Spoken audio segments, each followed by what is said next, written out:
with like when you're working with on a technical project with a friend, how do you split that up, especially when you're working on it at the same time? Because I feel like async work is really easy. Yep. From a video perspective, it's like, okay, you can go on, you can have revisions and then you look over a version, then you edit it. And even from like GitHub, like pulling async kind of makes sense. But then when you're working on a side project with a friend, you're not using linear boards, you're not using Notion, no daily stand-ups.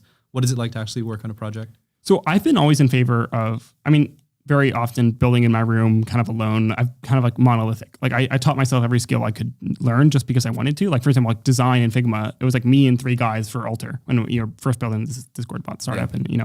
And they're like, we need somebody to design the interface. And I'm like, I don't know, nobody here knows design, but like I did some graphic, like designing some t-shirts like a year ago, and I'm like, I'll jump in. And I started just teaching myself Figma, and like from there, I've like been able to learn design at a high level just by teaching myself. And same with coding. Actually, I didn't know React development or JS like very well at all until Alter started. And 2 guys, Santi and Dex, they were great guys. Both of them knew this. They had done basically like a year at another startup. And I was like, you guys code, I'm just going to watch you and I'll learn as you go. Wow. And like in the next like basically month, I just got myself up to speed and started working. And to be clear, like I didn't fully understand React. Actually, I didn't fully understand React until very recently when I did it just for prepare for interviews. But like for a while, I was like, I don't care what use effect does. I know what it creates in the page and like I'll go from there. I still don't know what use effect does, but I know how to use it. So I feel you. Yeah. But that was basically what my process was of just kind of like, picking things up fast and teaching myself everything. And so in terms of collaboration, I've always liked I would just practice for a while, being very good at doing everything myself. But then, when it comes to like team collaboration, it's complicated because if it is a project in which I can like ship it entirely myself, I'll usually try to find a way in which like, for example, James just knows research. He does bio work. And so like I was able to use his knowledge and his kind of advice and also having his fresh perspective on like computer science and coding, et cetera. And that really kind of added to the project. Well, like I handled one thing and he handled the other. Gotcha. That was great. But in terms of like team environments, I think it really depends. I mean, like usually if it's a big enough team where you're going to really collaborate on the same stuff, I think, you got to kind of change the workflow into more a different type of thing. Yeah. So from working at OpenAI, you've been there for a bit. Yeah. What is the team environment like? What is the culture like? What is the actual workflows from what you can say? What is that like? Yeah. So this is today, Wednesday. I've been here for like 5 days total. So like, please, Oh yeah, totally. Realistically, a lot of people are academics. Like a lot of people on my first day, a lot of them are like, hey, I'm a PhD. I'm coming over here now. Even a lot of people that are not necessarily who are engineers are also have like some AI background, which is pretty awesome. Yeah. And so, yeah, I think it's been pretty, so far early experience has been great. I've previously worked at ComSor, the company that acquired my last startup. And, that was a remote experience and was very async. And that was actually also great. Where like, everybody's working asynchronously and doing their own thing and kind of left to a high trust environment. And I think that works really, really well in teams. And it seems like OpenAI also has that idea where like they have a lot of researchers and in a way that they have a high trust of like people working on their stuff they want to do and working on valuable stuff for the company. What are you most excited to build there? Like long term? It's hard to say. And actually I'll just answer with what I said before, which is I'm excited to build the biggest thing that nobody thought of before. Right. Which is like, I think finding the thing that I'm like, I don't necessarily want to build, but nobody's done it before, so I have to go do it because nobody else is going to, kind of thing. I'm like, so that's kind of your sweet spot of like how you figure out, because those 2 projects you mentioned have the same theme. I guess I feel like obligations, and that's fine. I think like the best leaders are the ones that like are just don't really want to lead, but kind of like are obligated to do so. And I think it's the same thing for kind of like building in some ways, right? Like it's like you find something like this is too good of an opportunity to pass down. I have to do this, And like at the end of the day, you enjoy it, and I enjoy everything I do. And as you talked about burnout, I don't do anything that goes against what I care about and I enjoy and et cetera. But even in terms of collaboration, this is something I found. I've had a really hard time finding people to collaborate with. I think the reason why is I think very few people I know have like kind of been able to match my energy and my focus and my determination for the things I want to do. And the reason why is mostly curiosity. I'm just excited. Like if you come to me and we talk for an hour, like we'll have an idea by the end of it. I'm like, dude, let's go do this thing. And they're like, yeah, kind of maybe. And it might help out a bit, but you're just going to flake off or not really fully do it. And I'm like extremely excited to go build and create and be curious. And like you have so much energy if you do that. And finding people with an equal amount of that is difficult. And then collaboration, if you have like a non-synced energy, is also very difficult. Right? Yeah. And so I guess that's kind of a story of. You know what? One thing that's interesting, based off your experience, and then also looking at other people our age, kind of on Twitter, it feels like now more younger people now they have the leverage to work on projects that actually matter, whether it's through code or whether it's through like content. Now people our age, probably for the first time in history, are able to work on things from their bedroom without much money and at scale be able to impact people all across the world? Obviously, you saw this before at a lot of the projects you did before, and then now you see it at OpenAI. What are some projects that you think people can do specifically right now with code that have high leverage to impact people everywhere? Yeah, I mean, I think in terms of like people can do impactful stuff anywhere, like I think that is true. Like, don't get me wrong, it's something I really truly believe in. The thing I'm most excited about, which is like, like what is the kind of like labor efficiency of our world is extremely low, right? In a way that like how many people are building startups, like people in this area, like there's like, there's like 230 million people in Pakistan, right? And you're like, what the hell, right? Like there's how many of this exposure to anything? Like how many kids, there's like 25% of the world is younger than 15, like for example, right? Yeah. And you're like, how many of those people have any access at all to like to create or to compete at all? And most people, like I realized this recently when I was applying to colleges. I'm like, I'm not really competing against anyone else in the world except the people in like basically my state. And I'm like, that's kind of fucked up. Like the fact that like you're living in any place in the world, like you can't, there's not, the world is very anti-competitive. And I'm excited for what kind of tech can do and just what, computers and the internet have done in a way that anyone can compete with anyone in some sense. That being said, I would say that it's kind of tough. And the reason why is like, I think Paul Graham maybe said this, that like startups is like very unintuitive. And like founders consistently try to like just intuit how it's supposed to work, and it usually doesn't work out very well. And I think this is true. Like I think like product thinking and thinking about how to design and otherwise is like very tough and like not actually comes naturally to a lot of people. And like for me, I actually got this by just like talking to a bunch of people in Gen Z Mafia Discord server. Like I was the worst. And I kind of talked to people enough and like they had a lot of experience of just living in the Bay and talking to people all this time. I kind of picked it up. I don't think you realize how much that like the average person in this area just has natural product thinking skills about like what people like, how to build things for people. Like thinking if I just pitch you a product right now, you could poke holes in it. And maybe they're not the right holes to poke through, but everyone here can poke holes in things. And that's so rare actually, right? And so in my experience, I think the thing that people should be doing is like realizing there's a lot of skills I don't have. I need to go get myself or read the books or go into the Twitter. I think Twitter is great just because you can go talk to the people. You can just like, reply to whoever you want that you look up to and they'll probably respond to you, right? If you just like comment a tweet on there and you seem like you're doing something cool. And so, yeah, I mean, in terms of projects though, specifically like what people should be working on, I think that's hard to say. I don't know. I think like, I don't think young people should be trying to do something that like is a unicorn. God, no. Forget the money stat or like how much you raise. Jesus Christ. I mean, I can't think of it's so stupid. I mean, for me, like I think the pattern I've followed and the reason why I ship like very short projects fast is mostly that like there's like a log curve of value you get from anything you do, right? In projects. And so like the first 2 days of like learning an entirely new subject, if you guys go home and build a computer in Minecraft or something, right? You're gonna learn like shit tons for the first 24 hours and like a great amount for the next 48, but like it just keeps going down over that. Yeah. And then like, to be clear, there's tons of value at the end of this log curve. Like if you stick on this, right? And you spend like 10 years in one area or even just 3 years in one area, by the end of that, you know a lot more because the small pits really matter. Yeah. But at the end of the day, like if you spend 6 months on something, but you're not totally really trying to maximize your speed of learning, like, dude, do a project for 3 weeks, 2 weeks, give yourself a timeline. If I have to ship something in this space for 2 weeks, learn it and then start, unless it's going to go all the way. If it's a startup, it's going to take off. For us, there's a Discord bot. I thought I was going to quit after it. The idea was like, we're just going to fire off a lot of shots. The first one just hit and we're like, okay, we have to commit now. And we did, right? And I think, but if it's not worth committing to, like a Figma computer, I'm not adding a single more feature to that thing. Right? Probably not. And the reason why is like, it would be cool, but like, it's not worth my time, right?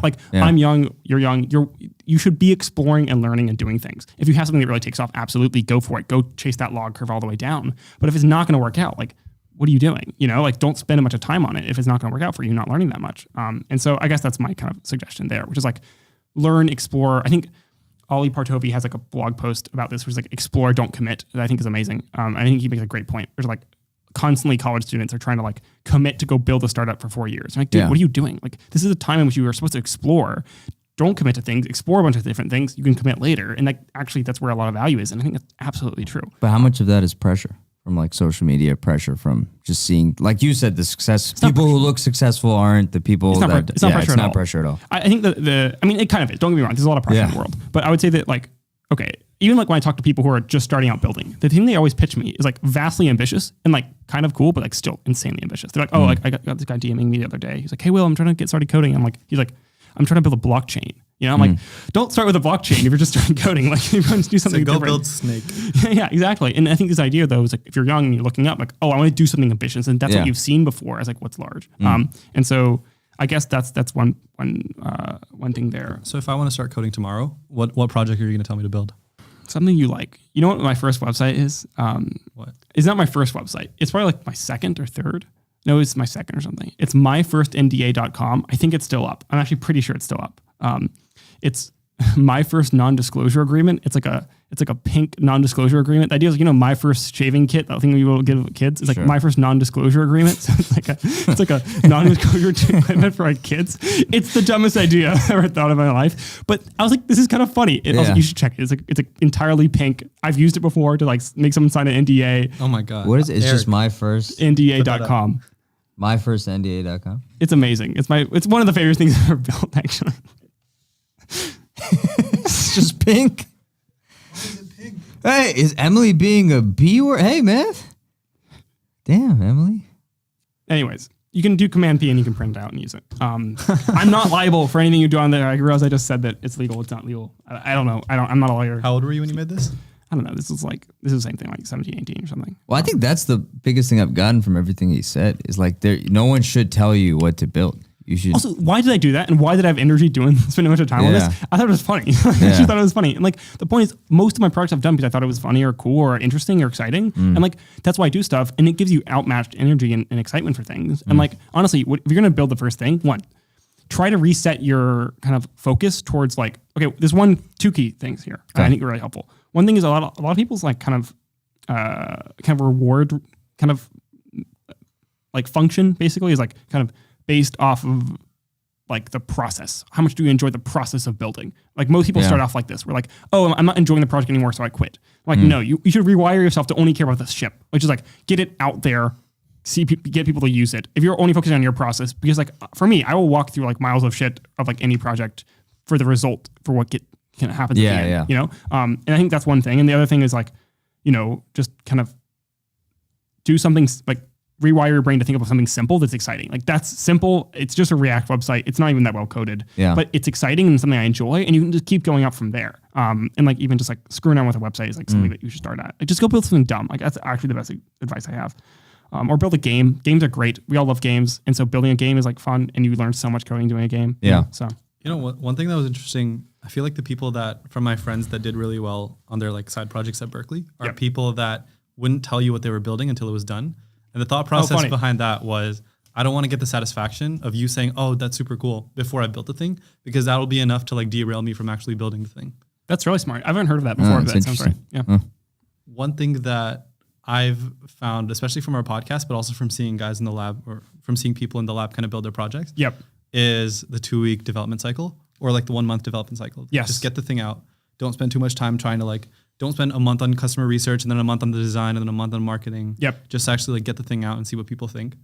I think that's probably been the biggest takeaway. I think there's a small nuance here that a lot of people miss. There's like extremely important. And I think it's what I tell to a lot of people is that like anyone can make something cool in 2 months, right? Like you could make something, like if you have 2 months to work on something, like you can do something that just because of the amount of time you spend on a certain area that nobody's done before, right? But if you have 2 weeks, you have to think about what's simple, achievable, and like actually cool too. And that's a hard problem. And that gets you thinking. Like I have so many people like, I'm going to build a blockchain messenger. I'm like, that's cool. If you spend 8 months on that and you do it well, it's going to be cool no matter what. What's cool in 2 weeks? Like anyone can build a social media app that has totally all the features and it's pretty cool. Like, yeah, great. Sure. Months. Do something in 2 weeks. And like, I think that forces you to like actually think hard and the log curve. You don't spend a bunch of time on something that's not worth it, et cetera.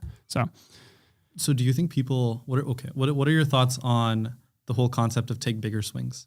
I mean, I'm trying to take that advice, so I don't know. I mean, maybe it's right, maybe it's wrong. I'm still taking that. I think I haven't been ambitious enough. I think in many ways. I think a lot of people come, and this is just a pattern I've seen, which is like we went from, high school, middle school, et cetera, trying to build stuff and going from that to Silicon Valley and building startups and even being in this world is incredible. And that was like 1,000x for us. We went from like 0x to 1,000x. And people come out here and I think they forget how to do that again, which is like, it was very, very, very, very uncomfortable to go from like 0 to 1,000x. And it took a lot of energy and do a bunch of stuff that was like, you didn't know you could do and you had to push yourself a lot. And like, people forget to do that again. They come out here and like, okay, now I'm a startup founder, I'm fine. I'm like, no, you should do that. What's another 1,000x? I'm like, just push yourself to do something that's uncomfortable. This doesn't mean like, oh, go build the worst thing actually is that like I meet a bunch of guys that are trying to do this with like the startup valuation. They built the startup, they worked, and they're like, okay, now I need to make something that's 100x the size. Yeah. No, you fucked up. And all these guys have never gotten anywhere because as soon as you're like, oh, I'm trying to make $1 billion company, like that's not how you get there. You just go back and like, fuck everyone else. I'm going back to like go tinker around with shit and like do something that nobody else believes in and thinks is kind of stupid or makes no money at the start. And then you keep going and you just follow your curiosity to get back where you started. Yeah. But you still push yourself to do that in a more interesting area, or you push yourself to go learn something you didn't think you could learn. Like I meet so many guys like, oh, I taught myself coding, but now I'm not going to learn design. Like I'm a coder guy. I'm like, what the hell? Just go push yourself and do something you haven't done before, you know? So I don't know. What do you think about being a generalist versus being a specialist? Growing up, I had a lot of different projects that made me get a lot of different skills. So like I learned how to make videos to be a filmmaker. I learned how to design to make a clothing brand. I kind of learned public speaking from a podcast. Like I had a lot of different things that I did. And then once I got to F-Inc or once I got to SF, now I started learning how to code. Now I learned how Figma works. All of these like different things. I've started realizing I guess actually, no, it's in phases. So last year I started realizing I wanted to be more of a generalist. I wanted to teach myself how to code. I wanted to do a lot of those things and I did. So now I understand React, still don't know what UseEffect does, but like for the most part I can build like Who does?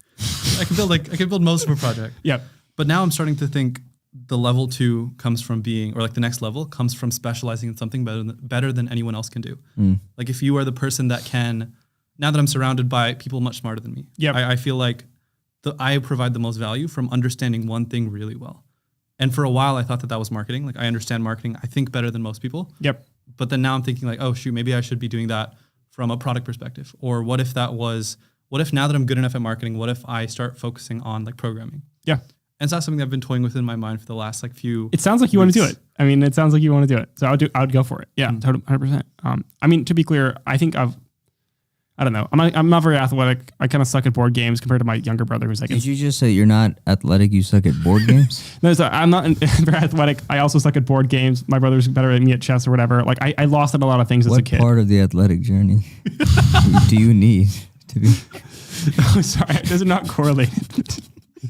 I just love the way you said it. He said it again. And you did it again. You just rephrased it. I'll do it in reverse. How about that? Yeah. Okay. Do you want to do chess boxing? That sounds fun, actually. I want to learn jujitsu. We have a few jiu-jitsu guys here. Yeah. It's like chess. It's like physical chess. It's anything against rock climbing.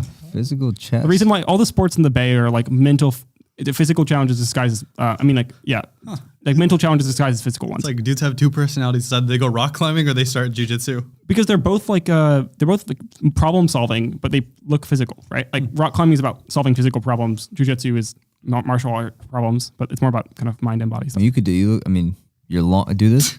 Yeah, you're long. Yeah. I mean, you have what? Torso stand up? You're good. You don't gotta stand up. You're good. I promise you're okay. I'm 6'3". You're 6'3". Yeah. What's your wingspan? Do you know? Longer than mine. This is great. Yeah, you're good. You're gonna be good. Yeah, I'm fine. You're gonna be good. After this podcast, he's gonna come to you. He's like, "Have you ever thought of playing a basketball professionally?" I cannot jump. You can't jump. You don't need to jump for jiu-jitsu. Okay. Right? I thought you were talking about basketball. Yeah, me too. Oh. Yeah, you don't need to be able to jump for chess. Yeah, I don't jump for chess. Yeah. No, you have the measurables. Yeah, for chess. Yeah. You have a physique for chess. That's the worst diss. Oh my god. You have the physique for chess. Yeah. So about being a generalist.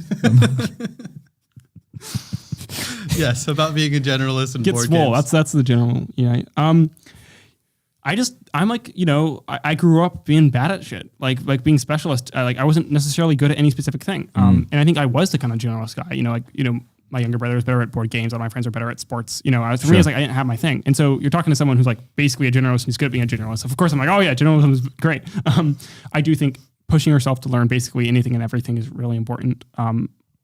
One thing I think most people don't think about is that like everyone is kind of exactly, it's a Steve Jobs quote, like people, everything in the world was built by people no smarter than you, right? And I think people don't really actually believe that. And I think there's a lot of differences in people. That's not the point. The point is that like generally the variance across any given person is like they have a bunch of things that they're good at and you're good at. And I think people don't realize that. And the other thing is like if I bring like 2 golden retrievers into this room and I'm like, what's the difference between these 2 dogs? Please don't.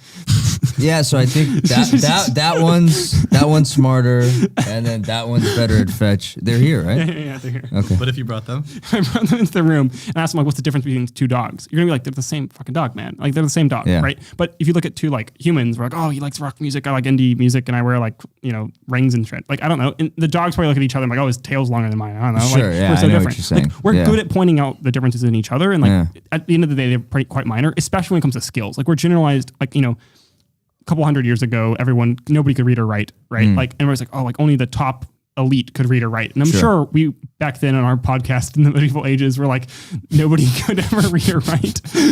that was just hanging out. Well, hey man, nobody could read or write. We're like, what do you think about that? Honestly, he's like, I built a computer. In Minecraft, no, but it's real life.